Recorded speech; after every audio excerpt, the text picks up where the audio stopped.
from the parliamentarians castigating Chief Justice Dr. David Maraga against the advisory he sent to President Uhuru Kenyatta on the dissolution of Parliament. I have Rigathi Gachagua, the Member of Parliament for Madeira, who says that what we saw on the floor of the House is actually leaders who are afraid of the elections. He says he is not. Mheshimiwa, thank you so much for speaking to us.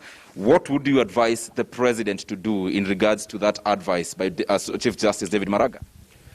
I don't think I'm qualified to advise President Kenyatta on what to do, but what I know for a fact is that the President sought to uphold and defend the Constitution. And this matter is as clear as day from night. It says the Chief Justice shall advise the President to dissolve Parliament, and the President shall dissolve Parliament. I don't think the President has an option. And this is a country of the rule of law. It's a country of constitutionalism, and I think we need to obey the laws of this land. So, but we leave it to the discretion of the President, and whatever he says is fine.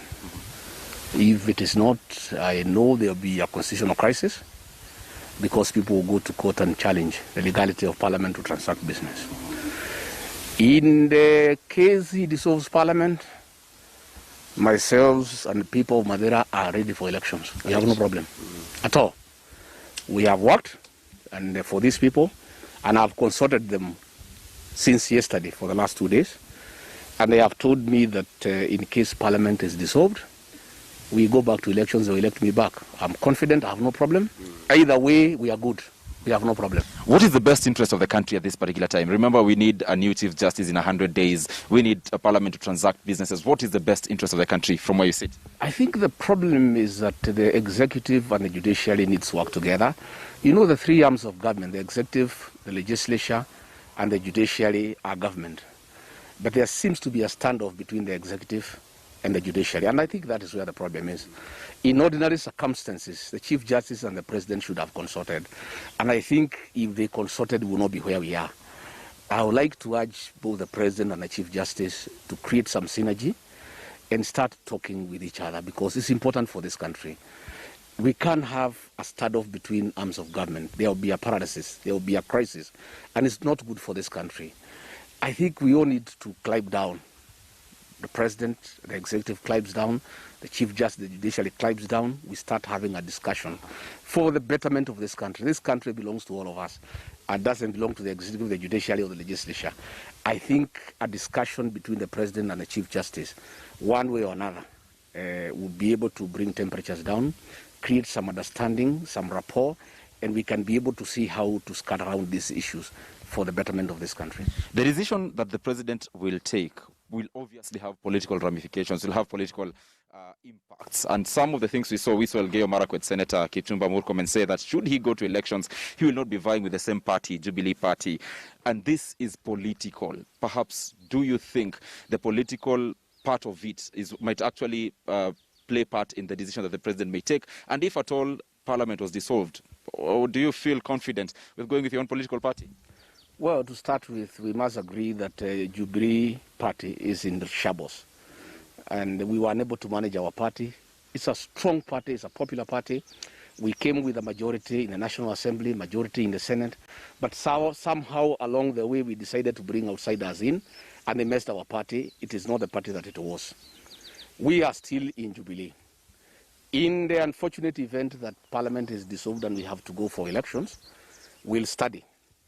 If Jubilee will behave the way it is behaving, in a dictatorial manner, where the likes of David Maraga, who have not been elected by anybody, and Akina Tuju are dictating what will happen, chances are that nominations and certificates, there will be games, you know, cat and mouse games.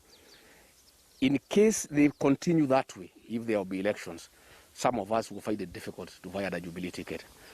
I will win Madeira seat any day as an independent candidate or any other political party. But we are hoping that we can get our party back, bring sense back to our party, put order to our party. It's a good party, and we formed it with very clear intentions. But if it is Akina Maraga who will be calling the shots, we are not be part of it. We'll decide where to go. Mheshimiwa, maybe in 30 seconds, how practical is the implementation of the 2/3 gender principle, even if we went back to the elections? It is difficult. I can tell you in that house, nobody is for it. It's a bad law, and it has pushed us into a serious crisis because nobody addressed it despite knowing it is a bad law. And that is why we are where we are. But be as it may, we pray to God to give our president wisdom to exercise discretion and put this country back on track. And God will help him somehow to skirt around, maneuver these issues, and discuss and see how we can get out of this crisis. Thank you. Yeah. Thank you so much. Rigathi Gachagua is a Madera constituency member of parliament. He says that the president should follow the law, should protect the law, and dissolve parliament, because that is what the constitution says. It says that the chief justice shall advise the president to dissolve parliament, and the president shall dissolve parliament. Leaves very little room for options that the president has to take. So let's see what happens. Let's see. Remember, the Parliamentary Service Commission yesterday said that it will be moving to court to challenge or to actually seek redress following that advisory. Others arguing that the advisory by the chief justice was actually administrative and not judicial. Thus, it can be challenged in a junior court. Let us see what unfolds. Let us see if the president will at all, or what decision the president will take after this. Remember, he does not have a timeline as to when he needs to dissolve parliament. Back to you. Many thanks, Ibrahim Karanja. There, a debate we continue to interrogate here on KTN News. On the second part of News Desk, we'll be speaking to constitutional lawyer